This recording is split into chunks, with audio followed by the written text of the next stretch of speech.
Friends, मैं हूं पवन कुमार और आज मैं आप लोगों के सामने लेकर आया हूं मेंसुरेशन का सेकेंड लेक्चर। और इसमें भी हम कुछ बेसिक शेप्स के बारे में ही पढ़ेंगे। पिछले लेक्चर में भी हमने कुछ बेसिक शेप्स के बारे में पढ़ा था, तो इसमें हम उनके मेजरमेंट के बारे में पढ़ने वाले हैं। तो सबसे पहला सवाल ये है कि हम शेप्स में किन किन चीज़ों का मेजरमेंट करते हैं। तो उससे पहले हम देखते हैं कि शेप्स किन किन तरह के होते हैं। तो शेप्स जो हैं वो दो तरीके के हो सकते हैं। पहला जो है वो हो सकता है प्लेनर या 2D शेप, और दूसरा जो है वो हो सकता है सॉलिड या 3D शेप। अब प्लेनर शेप का मतलब वैसा शेप जिसमें लेंथ और ब्रेथ तो हो लेकिन हाइट ना हो। हाइट, थिकनेस या डेप्थ बोल सकते हैं, यानी केवल दो ही डायमेंशन हो, इसलिए हम इसे 2D शेप्स भी कहते हैं। और सॉलिड शेप का मतलब हुआ जिसमें तीनों हो, लेंथ भी हो, ब्रेथ भी हो और हाइट भी हो। तो ये तीनों चीजें जिसमें हो, यानी कि जिसमें 3 डायमेंशन हो, उसे हम सॉलिड शेप या फिर 3D शेप कहते हैं। जैसे हमारे बुक का कोई एक सिंगल पेज जो है उसमें हम बोल सकते हैं कि 2 ही डायमेंशन होता है, यानी कि लेंथ और ब्रेथ है, और इसमें कोई हाइट नहीं है, मतलब थिकनेस नहीं है। मतलब हम बोल सकते हैं कि ऐसे तो थिकनेस नहीं है बोलना गलत होगा, लेकिन नेग्लिजिबल थिकनेस है, ऐसा हम कह सकते हैं। तो इसे हम बोल सकते हैं कि एक 2D शेप का उदाहरण है, एग्जाम्पल है। अब अगर हम बात करें अगर पूरे बुक की, तो ये एक 3D या सॉलिड शेप में आएगा, क्योंकि इसमें तीनों चीज़ें हैं, लेंथ भी है, ब्रेथ भी है, और बोल सकते हैं ये हाइट भी है इसका। अब यहाँ पर कुछ 2D शेप या प्लेनर शेप दिखाए गए हैं, जैसे कि triangle, rectangle, square, parallelogram, rhombus, trapezium, circle और सेमी सर्किल। ये सारे जो हैं ये 2D शेप्स हैं। इसमें थिकनेस जो है ना के बराबर है, इस कारण इसे हम 2D शेप कहते हैं। अब हम देखते हैं कि प्लेनर शेप जो है, यहाँ पर हम देखते हैं कि प्लेनर शेप 2 तरीके के हैं या 2 तरीकों से बने हुए हैं। पहला जो शेप है जिसमें केवल और केवल स्ट्रेट लाइंस हैं, पहला और शेप जो है उसमें केवल और केवल स्ट्रेट लाइंस हैं, जबकि दूसरा जो शेप है उसमें कर्व लाइंस हैं, कर्व लाइंस भी है। तो वैसे शेप जिनमें सिर्फ और सिर्फ स्ट्रेट लाइंस होते हैं उन्हें हम कहते हैं पॉलीगॉन्स। और जिन पॉलीगॉन्स के सभी साइड्स और सभी एंगल इक्वल होते हैं, सभी साइड भी इक्वल होते हैं और सभी एंगल भी इक्वल होते हैं, तो उन्हें हम कहते हैं रेगुलर पॉलीगॉन। Regular polygon. अब जैसे हम यहाँ पर देख सकते हैं कि यहाँ पर कुछ पॉलीगॉन्स दिखाए गए हैं, जैसे कि ये triangle, rectangle, parallelogram, square, rhombus और ट्रेपेजियम, ये सभी पॉलीगॉन्स हैं। लेकिन इसमें हम एक चीज और देखते हैं, यहाँ पर जो स्क्वायर है उसके तो चारों साइड बराबर हैं, इसके साथ साथ इसके चारों एंगल भी बराबर हैं। तो ये जो है ये एक रेगुलर पॉलीगॉन है। लेकिन जब हम बात करेंगे रोम्बस की, तो रोम्बस के चारों साइड तो बराबर हैं लेकिन चारों एंगल बराबर नहीं है, तो ये रेगुलर पॉलीगॉन नहीं होगा। यहाँ पर और भी कुछ पॉलीगॉन्स दिखाए गए हैं, जिसके यहाँ पर जैसे देखिए ये यहाँ पे इसके 5 साइड हैं, तो इसे हम पेंटागॉन बोलेंगे। और ये इसके 6 साइड हैं, तो इसे हम हेक्सागोन बोलेंगे। अगर इनके सभी साइड और सभी एंगल इक्वल होंगे तो हम इसे रेगुलर पेंटागन और रेगुलर हेक्सागोन भी कह सकते हैं। अब अगर यहाँ पर बात करें सेमी सर्किल और सर्किल की, तो यहाँ पर देखिए इसमें क्या है, कर्व लाइन। सर यहाँ पर भी एक स्ट्रेट लाइन है लेकिन ये कर्व लाइन है, तो ये जो है पॉलीगॉन्स के एग्जाम्पल नहीं होंगे, ये पॉलीगॉन नहीं होंगे। अब बात करते हैं हम प्लेनर शेप में हम मेजरमेंट किन किन चीजों का करेंगे। तो प्लेनर शेप में हम दो चीजों का मेजरमेंट करेंगे, दो चीजों का मेजरमेंट करेंगे। एक तो होगा पेरीमीटर और दूसरा होगा एरिया। तो अगर आपको मान लीजिए कि कोई फील्ड है और फील्ड के चारों तरफ अगर मान लीजिए आपको कोई तार लगाना है ताकि कोई जानवर जो है उस फील्ड के अंदर ना आ जाए, तो आप उसके लिए किस पैरामीटर का मेजरमेंट करेंगे? तो वहां पे हम जो है मेजर करेंगे पेरीमीटर का, वहां पे हम मेजरमेंट करेंगे पेरीमीटर का। तो अब सबसे पहली बात है कि पेरीमीटर होता क्या है। तो पेरीमीटर जो है दो वर्ड से मिलकर बना है। पहला जो वर्ड है वो हो जाएगा पेरी और दूसरा जो वर्ड है वो हो जाएगा मेट्रॉन। पेरी का मतलब होता है अराउंड और मेट्रॉन का मतलब होता है मेजरमेंट। यानी किसी भी 2D या प्लेनर शेप के चारों तरफ का जो मेजरमेंट होता है उसको हम पेरीमीटर कहते हैं। तो हम इसको कुछ एग्जाम्पल से समझ सकते हैं। जैसे कि मान लीजिए यहाँ पर कोई भी एक आर्बिट्री शेप दिया हुआ है, तो इसका पेरीमीटर हम कैसे फाइंड करेंगे? तो इसका पेरीमीटर फाइंड करने के लिए हम देखते हैं इसके चारों और इसका जो टोटल बाउंड्री है उसका मेजरमेंट हम ले लेंगे। जैसे यहाँ पर जो पेरीमीटर है वो हो जाएगा 2 + 3 + 2 + 4 + 2 + 3, यानी कि ये हो जाएगा 3 2 5 2 7 7 4 11 11 2 13 3 16 सेंटीमीटर। अब यहाँ पर एक रेगुलर पेंटागन दिखाया गया है, तो इसका जो पेरीमीटर होगा वो कितना हो जाएगा? तो इसका भी पेरीमीटर हम बोल सकते हैं ये 4 4 8 4 12 4 16 4 20, यानी कि टोटल इसका जो पेरीमीटर है वो हो जाएगा 20 सेंटीमीटर। अब यहाँ पर एक क्वेश्चन दिया हुआ है, तो इसका पेरीमीटर आप निकाल सकते हैं। इसके लिए आप स्क्रीन को कुछ समय के लिए पॉज कर लें, मतलब वीडियो को आप कुछ समय के लिए पॉज कर लें और इसका पेरीमीटर आप निकाल सकते हैं। तो चलिए हम बताते हैं कि इसका पेरीमीटर हम कैसे निकालेंगे। यहाँ पर कुछ का लेंथ तो दिया हुआ है, लेकिन कुछ चीज़ों का लेंथ जो है, कुछ लाइंस के लेंथ हमें नहीं मालूम। तो सबसे पहले हम देखिए उनका लेंथ फाइंड कर लेते हैं।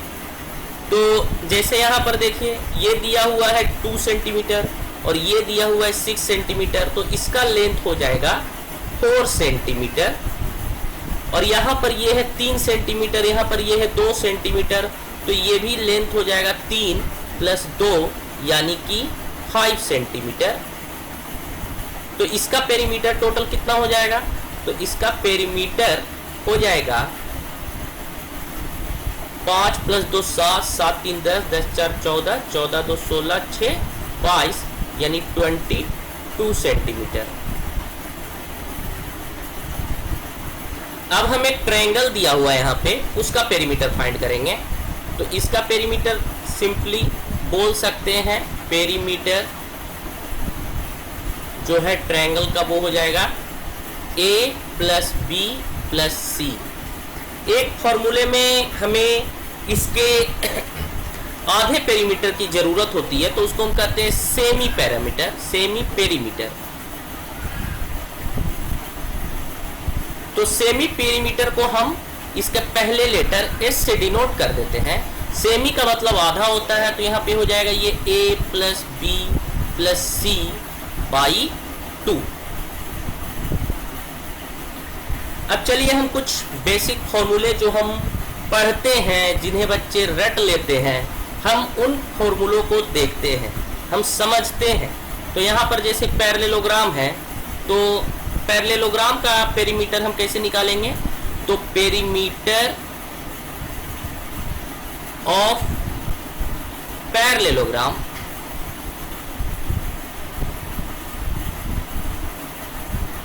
ये हो जाएगा L plus B plus L plus B, यानी कि L plus B plus L plus B, और ये हो जाएगा 2L प्लस 2B, यानी कि 2L प्लस बी। यानी कि इसका जो पेरीमीटर है वो हो जाएगा 2 इंटू लेंथ प्लस ब्रेथ। अब इसी तरीके से हम पेरीमीटर ऑफ रेक्टेंगल भी फाइंड कर सकते हैं। तो हम देखते हैं perimeter of rectangle, perimeter of rectangle, तो ये हो जाएगा b plus L plus B plus L, यानी l plus B plus L plus B भी बोल सकते हैं। तो ये हो जाएगा l plus B plus L plus B, और इसका भी वैल्यू हो जाएगा 2 इंटू एल प्लस बी। तो हम यहाँ पर देखते हैं कि पैरेललोग्राम और एरिया का अगर डायमेंशन सेम हो तो दोनों का पेरीमीटर भी सेम होगा। अब यहाँ पे एक रोम्बस है, तो इसका पेरीमीटर कितना हो जाएगा ये आप भी फाइंड कर सकते हैं। आप स्क्रीन को मतलब वीडियो को पॉज कर लीजिए इसके लिए। तो यहाँ पर जो है पेरीमीटर हो जाएगा, ये हो जाएगा a plus A plus A plus A, और ये हो जाएगा हमारा 4a, और स्क्वायर का भी पेरीमीटर इसी तरीके से हो जाएगा 4a। अब अगर ट्रेपेजियम यहाँ पे इसका डायमेंशन अगर ABCD में दिया है तो पेरीमीटर ऑफ ट्रेपेजियम हो जाएगा, पेरीमीटर ऑफ ट्रेपेजियम जो हो जाएगा ये हो जाएगा a plus B plus C plus D. तो पॉलीगॉन्स में तो हम पेरीमीटर मीजर करते हैं, लेकिन सर्किल और सेमी सर्किल में हम क्या मीजर करते हैं? तो इनमें हम मीजर करते हैं सरकमफेरेंस का, सरकमफेरेंस का। ये कह सकते हैं कि पेरीमीटर का ही दूसरा नाम है। तो ये भी दो वर्ड से मिलकर बना है। पहला जो वर्ड है वो है सरकम, और दूसरा जो वर्ड है वो है फेरी। तो सरकम का मतलब होता है अराउंड, और फेरी का मतलब होता है कैरी। यानी किसी सर्किल के अगर चारों ओर के लेंथ को हम कैरी करते हैं तो उसे हम सरकमफेरेंस कहते हैं। मतलब ये भी जो है आउटर बाउंड्री का ही मेजरमेंट है। तो इसके सरकमफेरेंस के बारे में आर्किमिडीज ने बताया, तो इसका वैल्यू हम डायरेक्ट याद रखेंगे। तो सरकमफेरेंस ऑफ सर्किल जो होता है, सरकमफेरेंस ऑफ सर्किल जो होता है वो हो जाएगा 2 पाई आर। यहाँ पर पाई जो है वो हो जाएगा 3.14 और आर जो है वो होता है radius of circle, radius of circle.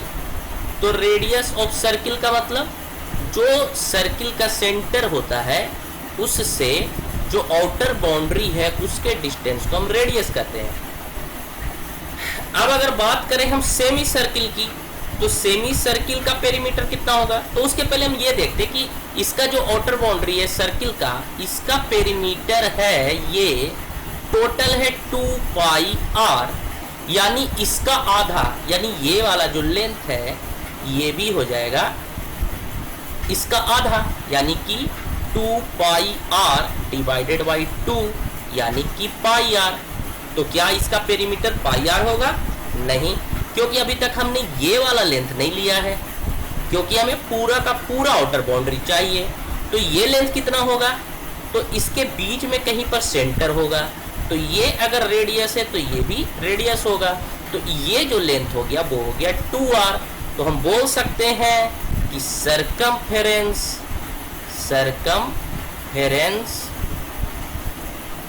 Of semi circle जो है ये हो जाएगा पाई r प्लस 2r।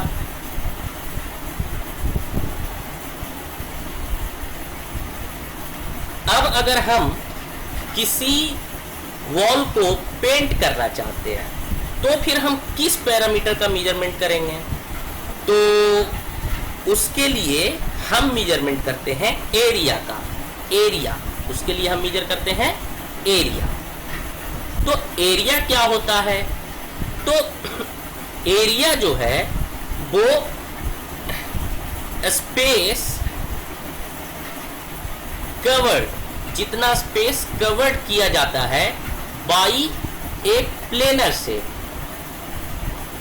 कोई किसी प्लेनर शेप के द्वारा जो स्पेस कवर्ड किया जाता है उसको हम कहते हैं एरिया। अब हम एरिया के बारे में कुछ इस तरीके से सीख सकते हैं, इसे हम ऐसे भी समझ सकते हैं कि मान लीजिए कि ये दो पॉइंट है।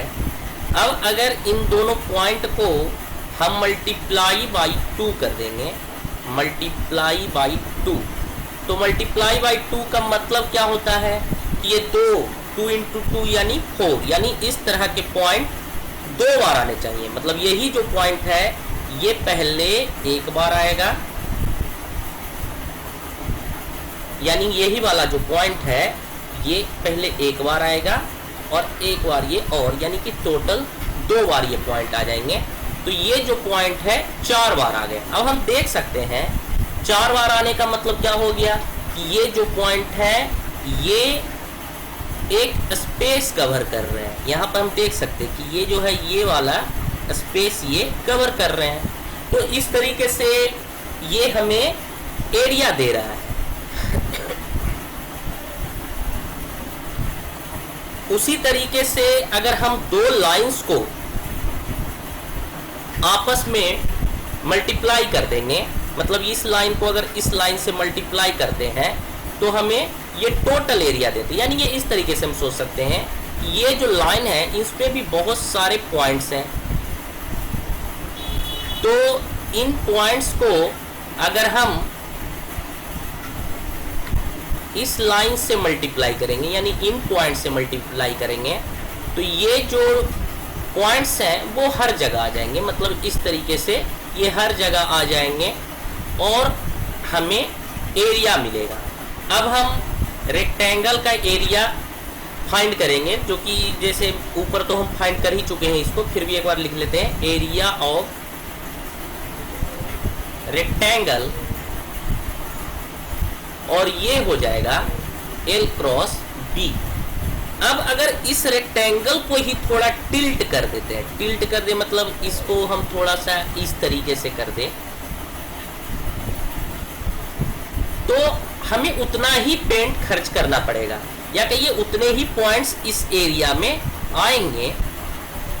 और ये जो है एक पैरेललोग्राम है, तो पैरेललोग्राम का जो एरिया हो जाएगा वो यही हो जाएगा L क्रॉस B, लेकिन B जो होगा वो इसके बराबर होगा, इस लेंथ के बराबर, और ये हो जाएगा हाइट। तो एरिया ऑफ पैरेललोग्राम जो है वो हम बोल सकते हैं एरिया ऑफ पैरेललोग्राम, ये हो जाएगा हमारा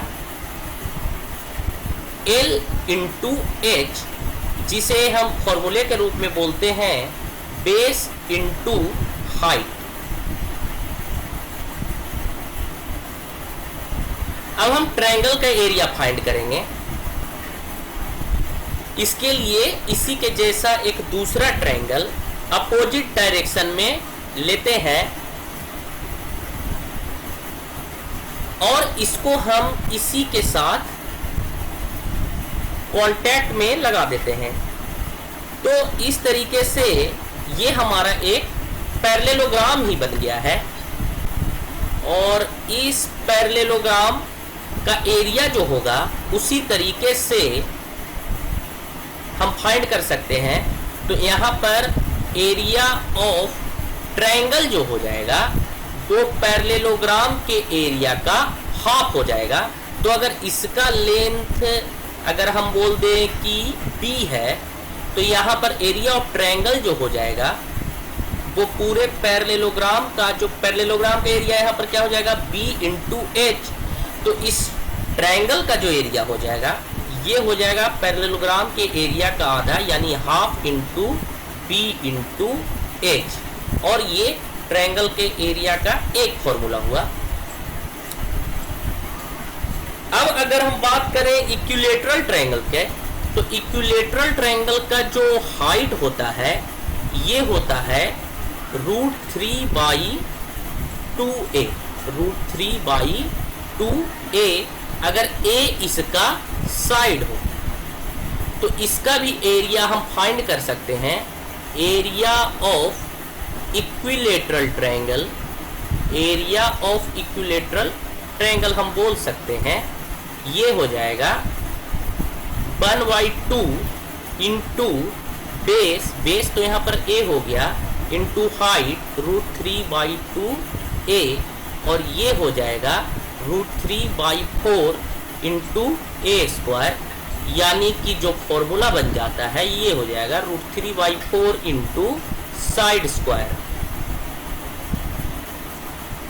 इसके अलावा ट्रायंगल के एरिया का एक और भी फॉर्मूला है और उसे हम हीरोन्स फॉर्मूला कहते हैं, जिसे हम डायरेक्टली याद रखेंगे। और वो जो है एरिया ऑफ ट्रायंगल जो होता है उसके लिए है, एरिया ऑफ ट्रायंगल है उसके लिए हम इसे फाइंड करते हैं। जैसे कि यहाँ पर जो है a, b और c जो है इसके साइड का अगर लेंथ है तो ये फॉर्मूला हो जाएगा √s into s minus a into s minus b into s minus c। और हमने पहले आपको बताया है कि s जो है वो है सेमी पेरीमीटर। तो सेमी पेरीमीटर जो है इस ट्रायंगल का वो हो जाएगा a plus B plus c/2। तो इस तरीके से हम ट्रायंगल का एरिया फाइंड कर सकते हैं। मतलब ट्रायंगल, कोई भी अगर ट्रायंगल दिया हुआ है तो उसके लिए दो फॉर्मूले हुए, और इक्विलैटरल ट्रायंगल के लिए भी एक फॉर्मूला हमने देखा है अभी तक। अब हम बात करते हैं स्क्वायर की। तो स्क्वायर का एरिया रेक्टेंगल के ही अनुसार हम फाइंड कर सकते हैं, क्योंकि ये भी एक तरह का रेक्टेंगल ही है। तो एरिया ऑफ स्क्वायर जो है, एरिया ऑफ स्क्वायर ये हो जाएगा a इंटू ए, और ये हो जाएगा a स्क्वायर। अब एरिया ऑफ रोम्बस क्या हो जाएगा, एरिया ऑफ रोम्बस। तो एरिया ऑफ रोम्बस, तो रोम्बस एक तरीके का पैरेललोग्राम है, तो ये भी हो जाएगा a इंटू एच, जहां पर h इसकी हाइट है। तो ये हो जाएगा हमारा एरिया ऑफ रोम्बस। तो रोम्बस का एरिया का एक और भी फॉर्मूला है जिसे हम डिराइव कर सकते हैं। मान लीजिए कि ये कोई रोम्बस है जिसका दो डायगोनल इस तरीके से हम बना सकते हैं। एक डायगोनल हो गया हमारा, इसका कुछ नाम दे देते हम, ये हो गया a b c d, और जहाँ पर ये बाइसेक्ट कर रहा है, यहाँ पर इंटरसेक्ट कर रहा है, उसको हम O बोलते हैं। अब इनके जो डायगोनल्स हैं, इनका जो एक प्रॉपर्टी होता है कि इनके जो डायगोनल्स हैं एक दूसरे को परपेंडिकुलर बाइसेक्ट करते हैं। यानी कि अगर इस डायगोनल का पूरे का लेंथ अगर d1 है तो ये हो जाएगा d1/2, और ये भी हो जाएगा d1/2, और ये अगर d2 है तो ये हो जाएगा d2/2, और ये भी हो जाएगा d2/2। तो जो रोम्बस का पूरा एरिया है वो इन दो ट्रायंगल के एरिया का सम होगा। यानी हम लिख सकते हैं area of rhombus, area of rhombus ये जो होगा ये होगा area of triangle, area of triangle ABD plus area of triangle, area of triangle BCD।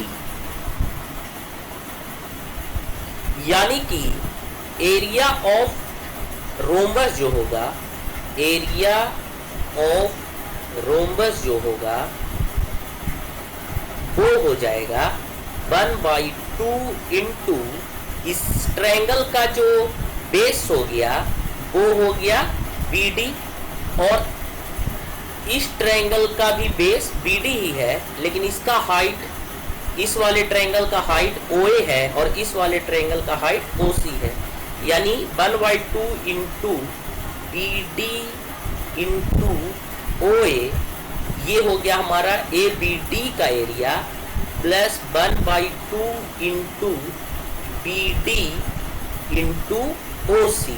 तो हम यहाँ से क्या कर सकते हैं, 1/2 इंटू BD को कॉमन ले सकते हैं, तो ये हो जाएगा हमारा OA प्लस OC। यानी कि हम बोल सकते हैं 1/2 into BD into OA plus OC कितना हो जाएगा, तो OA प्लस OC, और ये पूरा हो जाएगा AC। तो BD जो है वो हमारा है D2 और AC जो है वो हो गया D1। तो हम बोल सकते हैं कि इसका एरिया हो गया 1/2 इंटू D1 इंटू D2। अब क्योंकि स्क्वायर भी एक तरीके का रोम्बस है, तो ये वाला फॉर्मूला हम स्क्वायर के लिए भी यूज कर सकते हैं। यहाँ पर हम बोल सकते हैं कि area of square and area of rhombus का एक और फॉर्मूला भी होगा, और वो होगा 1/2 इंटू D1 इंटू D2, यानी कि 1/2 into product of diagonals.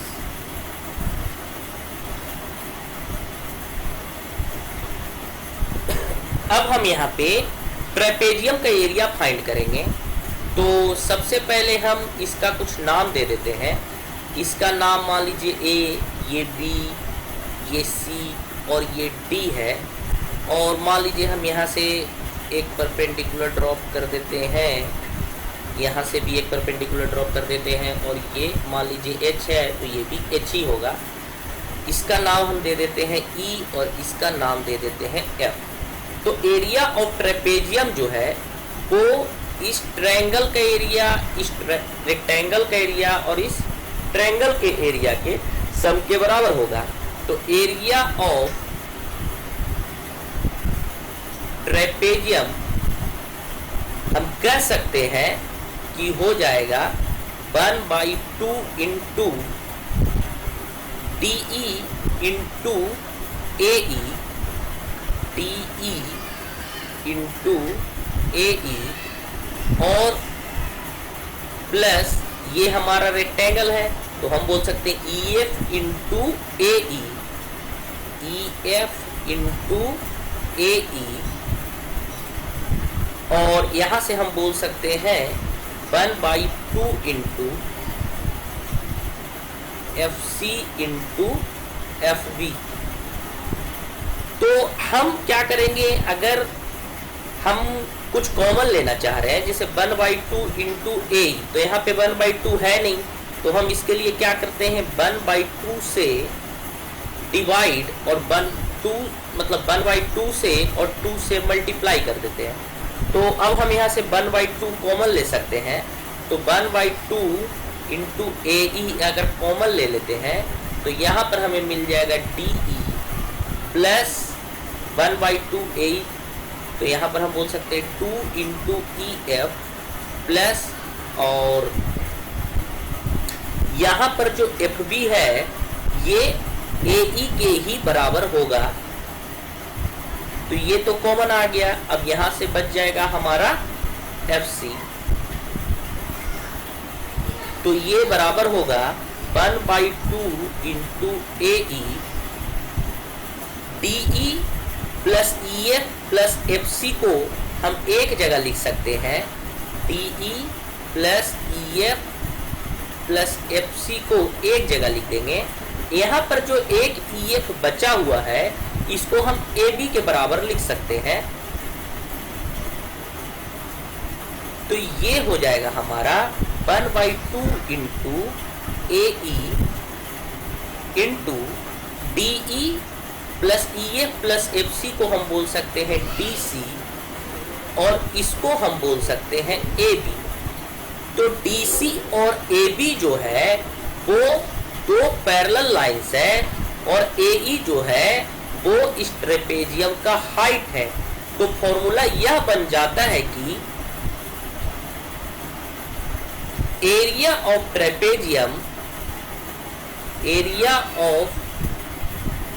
Trapezium बराबर हो जाएगा 1/2 into sum of parallel sides into perpendicular distance between them, या हम उसको बोल सकते हैं हाइट। अब हम पढ़ेंगे सर्किल। तो सर्किल का एरिया फाइंड करने का बहुत ही अच्छा तरीका एक NCERT के बुक में भी दिया हुआ है, जिसमें हमने सर्किल को बहुत सारे सेक्टर्स में बांट दिए हैं। मतलब हम कह सकते हैं यहाँ पर क्या है, ये जो एक पार्ट होता है इसको हम सेक्टर कहेंगे। इसके बारे में हम आगे के चैप्टर्स में पढ़ने वाले हैं। अब क्या करेंगे, ये जो सेक्टर्स है इसको हम कुछ दूसरे ही तरीके से अरेंज कर लेंगे, जैसे इस तरीके से। मतलब इन सेक्टर्स को पहले हम इस सर्किल को पूरा हम खोल देंगे और उसके बाद पहले सेक्टर को यहाँ लगा दिया और दूसरा जो सेक्टर है उसको अपोजिट करके कुछ इस तरीके से, उसी तरीके से तीसरा फिर से सीधा, चौथा उल्टा। तो इस तरीके से ये जो है ये हमारा आउटर बाउंड्री इस साइड और इस साइड इक्वल पार्ट में बट गया। अब टोटल जो आउटर बाउंड्री है वो 2πr है, तो आधा पार्ट इधर आ गया, उसको हम बोलेंगे πr, यानी कि ये भी हो गया πr। अब ये वाला लेंथ कितना हो जाएगा, तो ये वाला लेंथ जो है वो सर्किल का रेडियस हो जाएगा, यानी कि r। अब ये जो सेक्टर्स है ये एक रेक्टेंगल की तरह लग रहे हैं। तो एरिया ऑफ सर्कल जो है, एरिया ऑफ सर्कल ये हो जाएगा πr इंटू r, यानी रेक्टेंगल का लेंथ इंटू ब्रेथ, यानी कि πr²।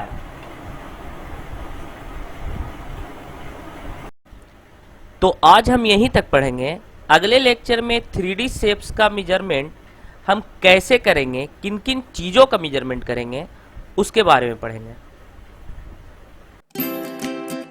अगर आपको हमारा लेक्चर पसंद आया हो तो प्लीज इसको लाइक करें, कमेंट करें, शेयर करें। हमारे आगे की वीडियो को देखने के लिए प्लीज हमारे YouTube चैनल को सब्सक्राइब करें और बेल आइकन को दबाना ना भूलें। आज का लेक्चर देखने के लिए आप लोगों का बहुत बहुत